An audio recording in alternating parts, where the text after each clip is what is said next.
Hello mga kamami, kumusta kayo? Samahan nyo kami sa mga ganap namin ng Sabado. Nga pala kami sa bahay ng kapatid ko. Napagdesisyonan kasi namin na dito matulog ng isang gabi para makasama naman nila si baby. Baka busy kasi ng kapatid ko na to kaya bihira makaalis ng bahay. Busy sa pagpapayaman. Ayan nga, pagkadating namin, kinuha niya agad si baby. Masarap din talaga sa pakiramdam yung may nakakasalitan ka magkarga kay baby. Mabigat na rin talaga kasi tong bata na to. Pangalay na rin buhatin. Ayan nga, for the unatang person. At yun na nga mga mami, tuwan-tuwa tong kanyang pinsan. Gusto pa nga siya buhatin. Pinatry ko nga sa kanya na buhatin si baby. Huwag kayong mag-alala mga mami, inalalayan ko naman siya. So, try daw niya buhatin. Ang bitawan. Ano? Kaya ba ng buto mo?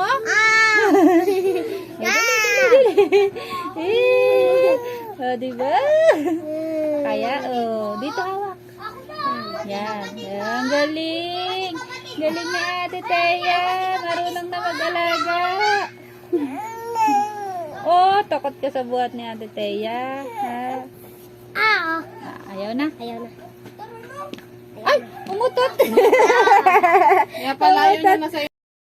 At yun nga mga mami, tuwan-tuwa naman ang kanyang Ate Thea. Natry niya na buhatin si Baby Aidan. Pwede na mag-alaga. Yun lang mga mami, salamat sa panonood.